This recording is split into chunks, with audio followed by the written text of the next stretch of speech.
Hello everyone, कैसे हैं आप लोग। आज के इस क्लास में हम लोग बीपीएससी की मुख्य परीक्षा में आने वाले सेगमेंट डीआई के बारे में चर्चा करेंगे कि कैसे अपने को डीआई में बेहतर स्कोर करना चाहिए।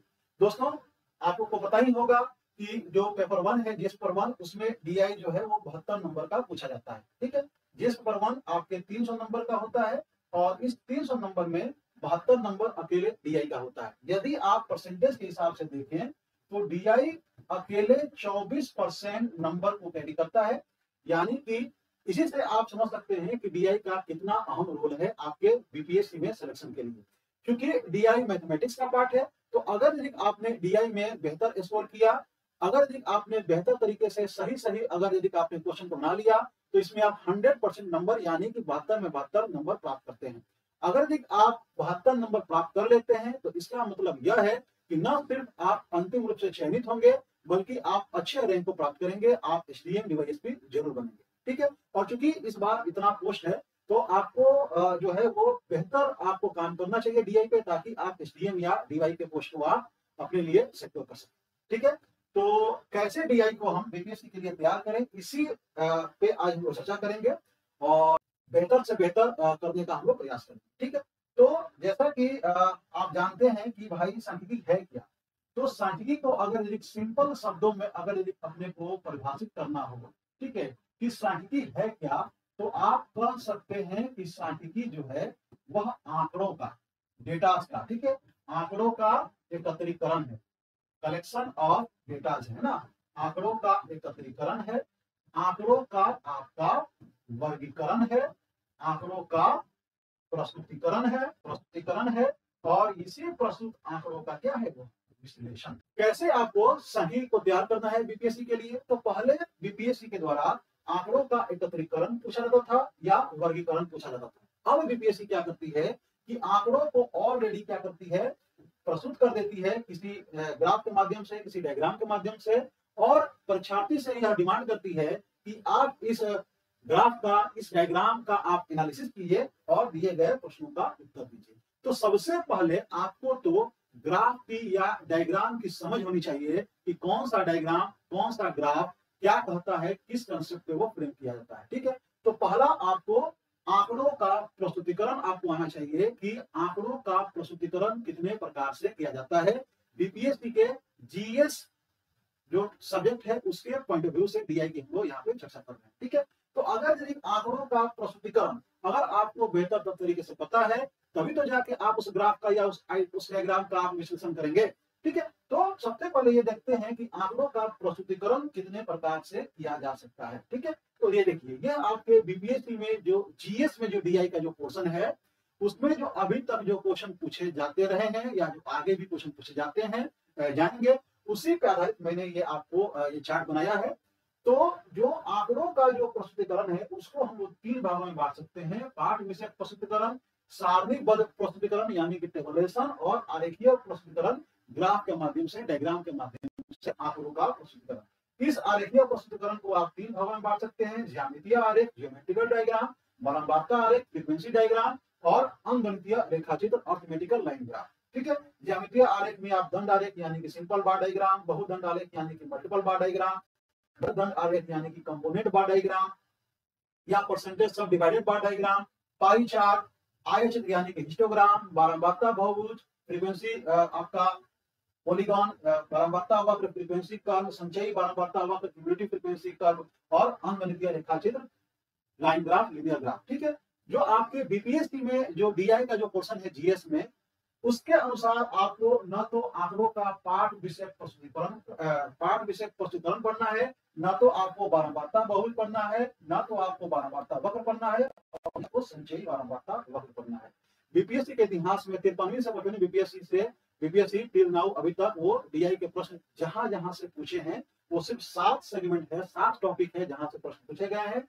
या तो बीपीएससी ने टेबल से प्रश्न को उठाया है, या सिंपल बार से उठाया है, या आपको मल्टीपल बार से उठाया है, या घटक दंड से उठाया है, पाई चार्ट से उठाया है, हिस्टोग्राम से उठाया है, या आपको लाइन ग्राफ से उठाया है। ये जो 7 हैं, 1 2 3 4 5 6 7, ये जो 7 जो आपके जो डायग्राम या ग्राफ जो भी आपके हैं, इस पे अगर आप काम कर लेते हैं तो एक भी क्वेश्चन जो है वह बीपीएससी के डीआई का आपके रेंज के बाहर नहीं जाएगा।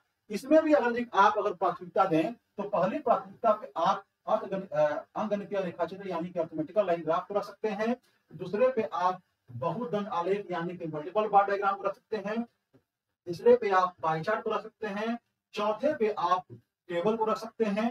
पांचवें पे आप रख सकते हैं सिंपल बार को। छठे पे आप कंपोनेंट बार को, और सातवें पे आप रख सकते हैं हिस्टोग्राम को, आयत चित्र को। अगर देखिए 7 ग्राफ या डायग्राम पे अगर आपने काम कर लिया तो एक भी क्वेश्चन इसके रेंज के बाहर नहीं जाएगा। ठीक है, देखते हैं इसका उदाहरण। जैसे ये जो क्वेश्चन है आपके सामने, अच्छा एक मिनट और, ग्राफ के संग जो आपका जो डायग्राम है, इस डायग्राम का तो आप अध्ययन करेंगे।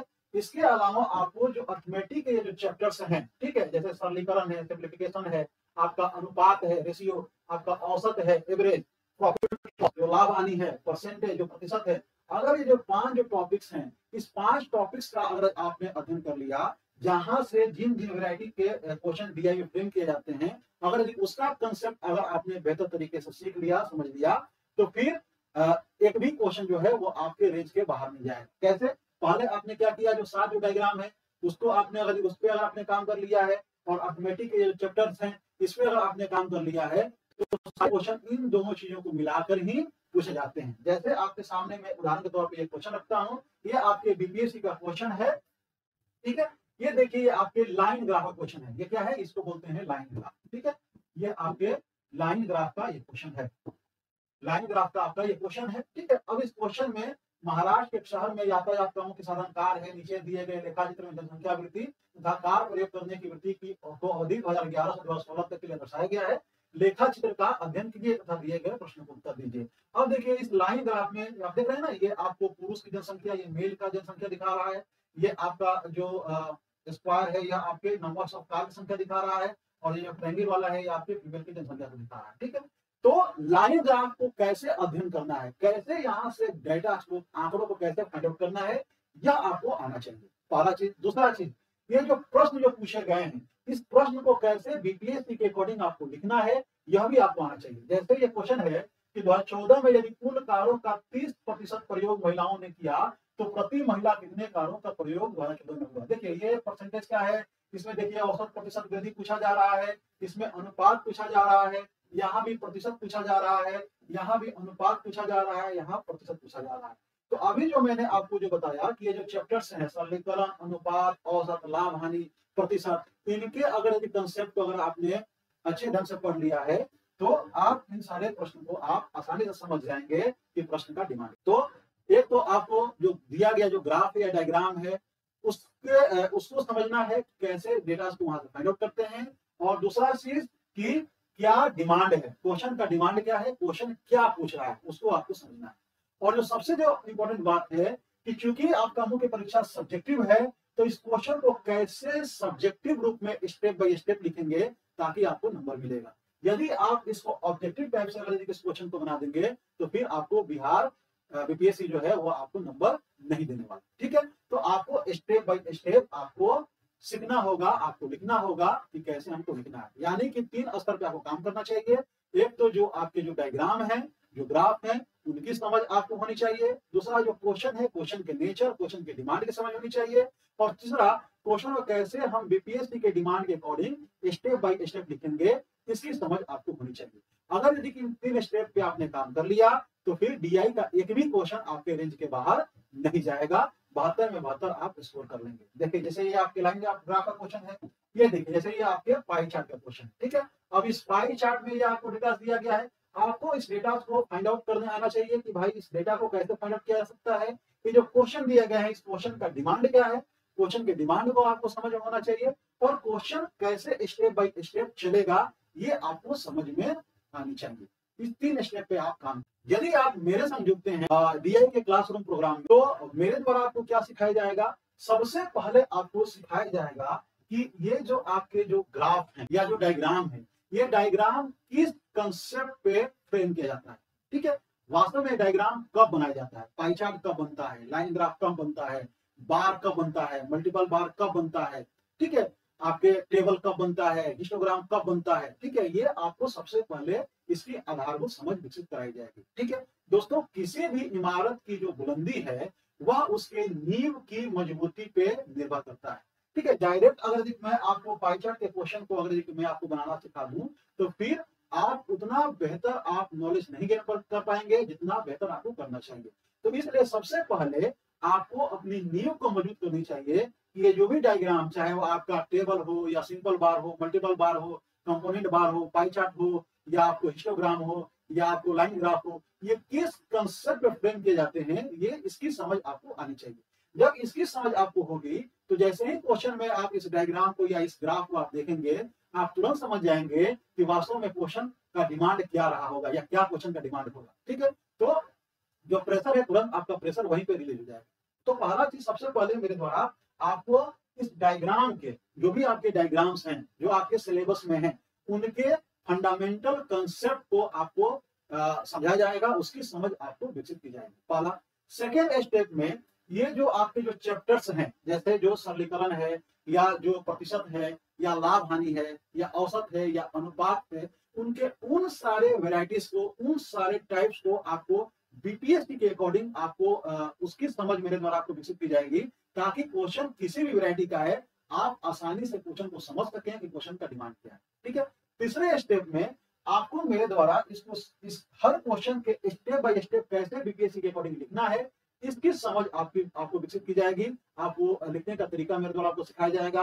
आप लिखने का तरीका सीखेंगे, उसके बाद आप उसको लिखेंगे, लिख के आप मुझको भेजेंगे, मैं उसको क्या करूंगा, उसको चेक करूंगा। ऑनलाइन में, ऑफलाइन में तो डायरेक्ट सेंसर में चेक कर दूंगा।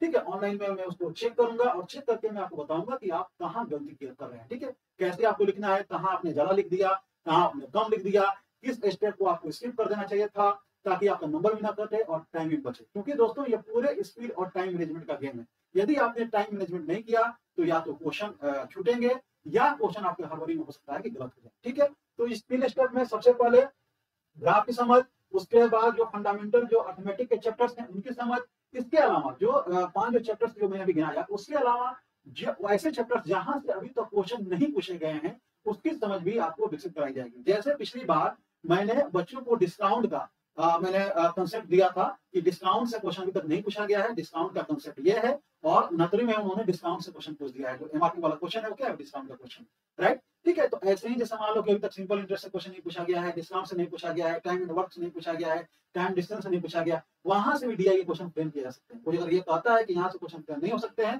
तो समझ जाइए कि आपको झूठ बोलता है। ठीक है, तो मेरे द्वारा इन सारे टॉपिक्स के जहां जो भी संभावित जो टॉपिक्स हैं उसका कंसेप्ट आपको डेवलप करा दिया जाए। ठीक है, उसके बाद आपको स्टेप बाय स्टेप लिखना सिखा देंगे। जैसे मान लीजिए सपोज कीजिए कि ये पाई चार्ट है, तो सबसे पहले पाई चार्ट के बारे में आपको ये बता दिया जाएगा कि पाई चार्ट आखिर किस कंसेप्ट पे फ्रेम होता है। ठीक है, जब आप ये समझ जाएंगे उसके बाद आप यह भी समझ जाएंगे कि पाई चार्ट दो तरीके से फ्रेम किया जा सकता है, या तो डिग्री बेस्ड हो सकता है क्वेश्चन में, या आपके परसेंटेज बेस्ड आपके क्वेश्चन में हो सकता है। ठीक है, और इसका मतलब यह है कि 100% जो है वो बराबर 360 डिग्री होता है। जब इस एंगल को आप जब जोड़ेंगे तो यह 360 डिग्री के बराबर आएगा, जबकि ये पूरे परसेंटेज को आप जोड़ेंगे तो यह 100% के बराबर आएगा। दैट्स मीन 100% को 360 डिग्री के बराबर आप मान सकते हैं। अब कैसे, अगर क्वेश्चन परसेंटेज में है तो उसको कैसे हम डिग्री में कन्वर्ट करेंगे, कैसे डिग्री में है तो उसको परसेंटेज में कन्वर्ट करेंगे, सारी चीजें आपको सिखाई जाएंगी। जैसे मान लो कि 100% बराबर 60 डिग्री है, तो 10% का कितना हो गया दोस्तों, 36 डिग्री। तो 1% का मतलब कितना हो गया, 3.6 डिग्री। कैसे आप क्वेश्चन में इसको स्मार्टली यूज करेंगे ताकि आपका नंबर भी ना कटे और आप आराम से क्वेश्चन फिल करें, इस चीज को आपको समझाया जाएगा। ठीक है, सिखा दिया जाएगा पूरा बेसिक कंसेप्ट आपका। उसके बाद क्या होगा कि ये जो क्वेश्चन है, जब इस तरह का जो क्वेश्चन आएगा तो इसको क्वेश्चन को कैसे आपको स्टेप बाय स्टेप लिखना है, इस चीज को आपको मेरे द्वारा सिखाया जाएगा। जैसे मान लो सपोज करो ये क्वेश्चन का है कि कंपनी ए और बी किया है 5:3 के अनुपात में है, ए बी एवं सी के खर्चे 8:5:2 के अनुपात में है। यदि कंपनी सी 200 करोड़ रुपए खर्च करती है जबकि कंपनी बी 700 करोड़ रुपए की बचत करती है, तो कंपनी ए की बचत कितनी है। तो मेरे द्वारा सबसे पहले आपको यह बात सिखाया जाएगा कि आय माइनस व्यय बराबर होता है बचत। ठीक है, ये जो इनकम एक्सपेंडिचर से संबंधित जो क्वेश्चन है, चाहे उसमें सेविंग पूछा जाए या प्रॉफिट लॉस पूछा जाए, वो सारी क्वेश्चन आपको समझा दिया जाएगा। ठीक है, उसके बाद इस क्वेश्चन को कैसे लिखना है ये आपको समझाया जाएगा। ठीक है, जैसे मान लीजिए अगर इस क्वेश्चन को अगर आप लिखना चाहते हैं, इस क्वेश्चन को अगर आप लिखना चाहते हैं तो कैसे लिख सकते हैं। कंपनी ए और बी किया है 5:3 के अनुपात में है, तो कैसे आपको स्टेप बाय स्टेप लिखना चाहिए कि माना कि कंपनी ए एवं बी की आय क्रमशः 5x एवं 3x है। अब 5x 3x क्यों लिखा गया? तो जब मैं अनुपात का कंसेप्ट आपको समझाऊंगा तो आपको यह मैं बताऊंगा कि अनुपात क्या होता है। अनुपात कंपैरेटिव वैल्यू होता है जो न्यूनतम तुलनात्मक मूल्य देता है। ठीक है, तो अगर यदि कोई वस्तु या कोई पद या कोई व्यक्ति का जो भी डेटा अगर अनुपात में है तो अनुपात कंपैरेटिव वैल्यू देता है। या यदि 5:3 है, इसका मतलब यह है कि इन दोनों पदों के पीछे कोई कॉमन वेरिएबल छुपा हुआ है। ठीक है, वो कॉमन वेरिएबल आप एक्स के रूप में रिप्रेजेंट कर सकते हैं, वाई के रूप में कर सकते हैं, ए के रूप में कर सकते हैं, एम के रूप में कर सकते हैं, जो भी आपका मन हो उसके रूप में आप कर सकते हैं। तो इसीलिए मैंने इसको इस कंपैरेटिव वैल्यू को रियल वैल्यू में कन्वर्ट करने के लिए मैंने क्या किया, इस कॉमन वेरिएबल से दोनों अनुपातिक पदों में क्या किया, गुणा कर दिया।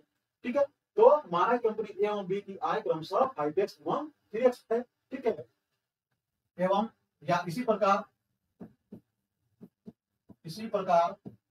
खर्च, ठीक है, बराबर क्या हो जाएगा 2y बराबर 2000 करोड़। तो इसलिए x का वैल्यू क्या आ जाएगा दोस्तों, x का वैल्यू आ जाएगा रुपये 1000, सॉरी y का वैल्यू क्या आ जाएगा यहाँ पे,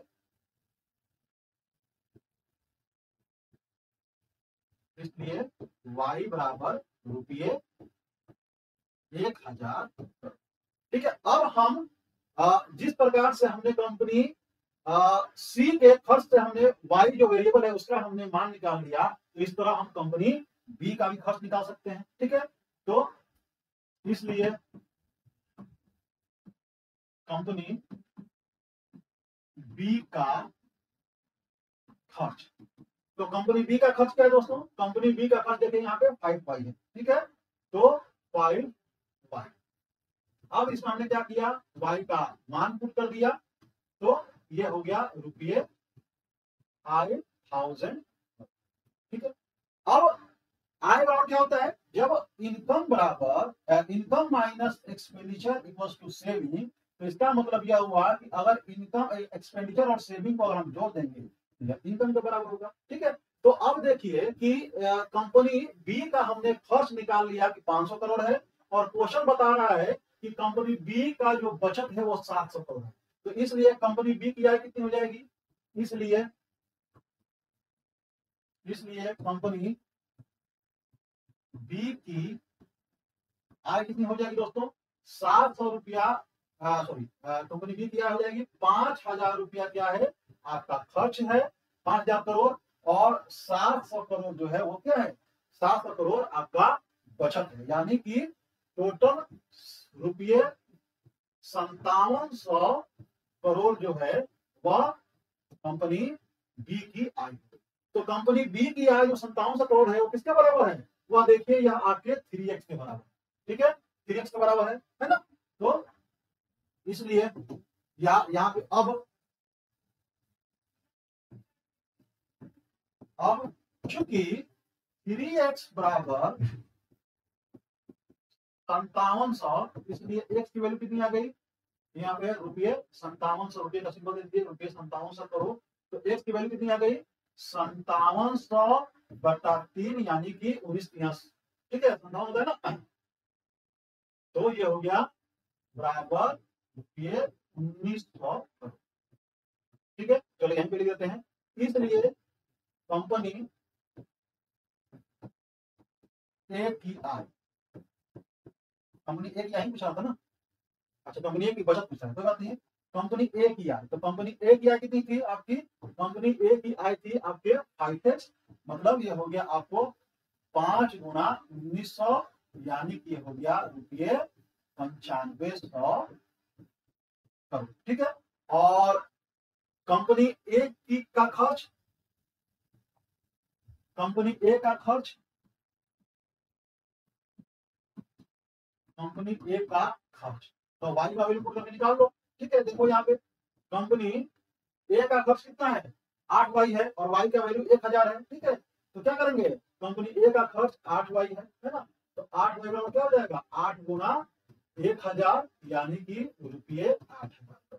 अब कंपनी, ठीक है, कंपनी ए का, इसलिए कंपनी ए की बचत, ठीक है, कंपनी ए की बचत। तो कंपनी ए का जो इनकम था वो 9500 करोड़ था, ठीक है। तो आय माइनस व्यय यानी कि बचत होता है, राइट। तो 9500 माइनस 8000 यानी कितना हो गया आपके रुपये 1500, ठीक हुआ ना, और इनका हो जाएगा, ये नंबर का आंसर हो जाएगा, ठीक है। तो इस प्रकार से स्टेप बाय स्टेप अगर यदि आप लिखेंगे तब जाके आपको फुल नंबर मिलेगा। ये 8 नंबर का या 10 नंबर का क्वेश्चन ये पूछा जाना चाहिए, लंबा क्वेश्चन है, तो आपको ऐसे लिखना पड़ेगा। एक बात और, मैथमेटिक्स के क्वेश्चन को एक से अधिक तरीके से आप लिखा जा सकता है। इस क्वेश्चन को कैसे शॉर्ट तरीके से आप लिखेंगे ये भी मैं आपको डिटेल सिखाऊंगा। अभी मैंने इसलिए स्टेप बाय स्टेप मैंने इसको लिखा ताकि आप बिल्कुल कोई भी ऐसा बच्चा जो बिल्कुल कुछ भी नहीं जानता है मैथमेटिक्स के बारे में, वो भी स्टेप बाय स्टेप इन सारी चीजों को वो समझ जाए। बाकी इतना स्टेप भी आपको नहीं खर्च करना है, आपको और जो है कम स्टेप में स्मार्टली कैसे आप दूसरे तरीके से इस क्वेश्चन को आप बना लेंगे ताकि आपका समय भी बच जाए और आपका आंसर भी सही हो, वो मैं आपको रेगुलर क्लास में सिखाऊंगा, ठीक है। तो जब आप ग्राफ की या डायग्राम की समझ, क्वेश्चन की समझ और क्वेश्चन को कैसे लिखना है, जब आप यह समझ जाएंगे तो कोई भी क्वेश्चन आएगा, क्वेश्चन आप लिख देंगे। जैसे मान लीजिए कि ये देखिए ये आपका क्वेश्चन है, ये आपका क्वेश्चन है 60वीं से 62वीं बीपीएससी का क्वेश्चन है, ठीक है। और मैंने इस क्वेश्चन को इसलिए लिया ताकि अभी जो मैंने आपको चीजें सिखाया है उसके पर आधारित यह प्रश्न है, ठीक है। क्या कह रहा है कि यदि किसी देश वाई के लिए उत्पादन, आयात एवं निर्यात का अनुपात 7:6:5 हो और वाई में वर्ष 2014 में उत्पादन एक्स में 2013 के उत्पादन का दोगुना हो, तो देश वाई से वर्ष 2014 में हुए निर्यात एवं आयात का मान क्या था। जो क्वेश्चन जो अभी मैंने आपको लिखवाया ये question same as it is यह क्वेश्चन है, ठीक है ना। इसी कंसेप्ट में यह क्वेश्चन आपको पूछा गया है। तो अगर यदि आपने वो क्वेश्चन लिखना सीख लिए हैं आप, तो आप इस क्वेश्चन को आराम से लिख देंगे। कैसे लिखना है भाई कि यदि किसी देश वाई के लिए, तो क्या लिखेंगे कि मान लिया कि या माना कि देश वाई के लिए उत्पादन, आयात एवं निर्यात क्रमशः 7x, 6x एवं 5x है, ठीक है। अब कह रहा है कि वाई में वर्ष 2014 में उत्पादन एक्स में 2013 के उत्पादन का दोगुना हो। चलिए लिख के दिखाते हैं। माना कि देश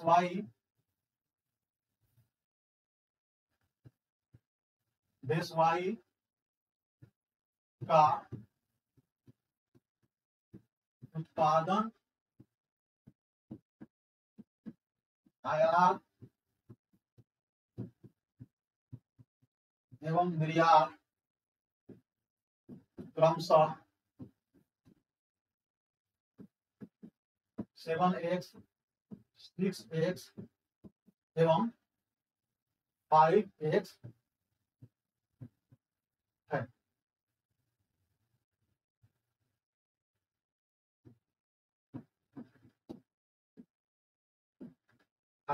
है। ठीक है, मान लिया। अब कह रहा है कि वाई में वर्ष 2014 में उत्पादन एक्स में 2013 के उत्पादन का दोगुना है। तो ये देश एक्स का डाटा दिया गया है, ठीक है। तो एक्स में 2013 के उत्पादन दोगुना है। देखिए ये 2013 है, ठीक है। इस 2013 का उत्पादन कितना है, 1600 है करोड़ रुपया, है ना। तो अब प्रश्न से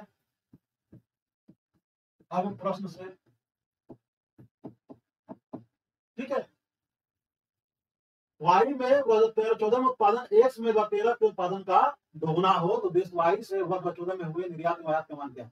तो प्रश्न से वर्ष 2014 में देश वाई में उत्पादन, और क्या हो जाएगा भाई, वाई का मान कितना है, 7x है ना, 7x है ना, तो 7x है ना, और या 7x बराबर कितना है 3200, 3200, ठीक है। तो इसलिए x का वैल्यू क्या आ जाएगा, x का वैल्यू आ जाएगा, इसलिए x बराबर हो गया 3200/7, ठीक है, रुपया का सिंबल करो, ठीक है। अब इसलिए देश वाई में 2014 में निर्यात एवं आयात, ठीक है। तो इसलिए वर्ष 2014 में देश वाई में निर्यात, ठीक है, कितना हो जाएगा भाई, तो निर्यात कितना है भाई, निर्यात है आपका कॉलम आयात निर्यात में 5x है ना। तो निर्यात हो गया 5x, तो 5x अब ये हो गया 5 है ना गुना ये कितना हो जाएगा 3200/7 जो भी आएगा वो आंसर होगा। और आयात कितना हो जाएगा, आयात कितना है दोस्तों, आयात है आपका आयात है आपका 6x, ठीक है 6x है। तो 6x तो ये हो जाएगा आपको 6 गुना 3200/7, ठीक है। और जो भी आएगा वो आपका ठीक है। अगर कैलकुलेशन में कहीं गड़बड़ हुआ होगा तो आप उसको देख लेंगे, बाकी ठीक है मैथड आपका यही, ठीक है। तो इस तरीके से हम लोग डायग्राम, क्वेश्चन का समझ, क्वेश्चन का डिमांड और कैसे स्टेप बाय स्टेप लिखना है, इन सारी चीजों को हम लोग समझेंगे, ठीक है। आपके जो फाउंडेशन बेस्ड जो क्लास प्रोग्राम में अगर आप जुड़ते हैं तो आपको सबसे पहले जो स्टिक्स डीआई का जो आपको बेसिक कंसेप्ट है वो आपको सिखा दिया जाएगा। इसके अलावा जो अर्थमेटिक के जो चैप्टर्स हैं इन 5 और इसके अलावा उनके फंडामेंटल कंसेप्ट को आपको सिखा दिया जाएगा। और उसके बाद देन ये प्रैक्टिस सेशन आपका चलेगा, ठीक है। कैसे चलेगा प्रैक्टिस सेशन, तो आपको क्या किया जाएगा कि आपको ये क्वेश्चन दिया जाएगा ऑनलाइन के रूप में, ऑनलाइन में आपके स्क्रीन पे और ऑफलाइन में आपके सामने हार्ड कॉपी के रूप में। आप क्या करेंगे, इस क्वेश्चन को आप लिखेंगे और लिख के आप सम मुझे दिखाएंगे, मैं सम उसको चेक करूंगा और चेक करके मैं बताऊंगा कि आपने कहाँ गलत किया कहाँ सही किया, ठीक है। तो फिर जब आप इसको लिख लेंगे, इसको समझ जाएंगे, फिर दूसरा आपको प्रैक्टिस सेट दिया जाएगा। तो इस प्रकार निरंतर धीरे धीरे स्टेप बाय स्टेप जो है थोड़ा सा पहले आसान प्रश्न, उसके बाद थोड़ा सा मिडिल लेवल का प्रश्न, उसके बाद थोड़ा सा हार्ड लेवल का प्रश्न, इस प्रकार से हम लोग क्या करेंगे, हम लोग अपनी यात्रा को जो है यात्रा को हम लोग कंप्लीट करेंगे। और आफ्टर इन द सेशन मैं खुद जो है वो आपके डीआई के पीवाईक्यू को मैं नहीं सॉल्व करूंगा। आप इस एबल आपके अंदर इतनी एबिलिटी हो जाएगी कि आप बीपीएससी के डीआई के पीवाईक्यू को खुद सॉल्व करके आप उसे चेक करें, ठीक है। तो इस प्रकार से पूरा हम लोगों का ये जो कोर्स को डिजाइन किया गया है। तो अगर आप इस कोर्स से जुड़ते हैं तो इस तरीके से आपकी पूरी क्लास प्रोग्राम आपका चलेगा। जब आपका क्लास खत्म हो जाएगा उसके बाद भी जब तक आपका सिलेक्शन नहीं हो जाता है तब तक कहीं भी कोई भी अगर डीआई का अगर आपको दिक्कत होगा तो आप मुझसे पर्सनली आप कांटेक्ट कर सकते हैं और अपने प्रॉब्लम को सॉल्व कर सकते हैं। बाकी क्लास मेरी कैसे चलती है, ये जो भी बच्चे जो क्लास प्रोग्राम से मेरे जुड़े हुए हैं तो उनसे आप फीडबैक ले सकते हैं कि जो भी मेरे द्वारा दावा किया जा रहा है उस दावा में कितनी सच्चाई है, ठीक है। तो उम्मीद है कि आपको आज की ये वीडियो आपको समझ में आई होगी कि कैसे डीआई का क्लास प्रोग्राम चलेगा। ऐसे ही डीआई का टेस्ट प्रोग्राम का भी पूरा शेड्यूल हम लोगों ने तय किया है। उसके बारे में जानकारी हम आपको नेक्स्ट वीडियो में दे देंगे। तो इस वीडियो में इतना ही। आप सबका बहुत धन्यवाद, नमस्कार।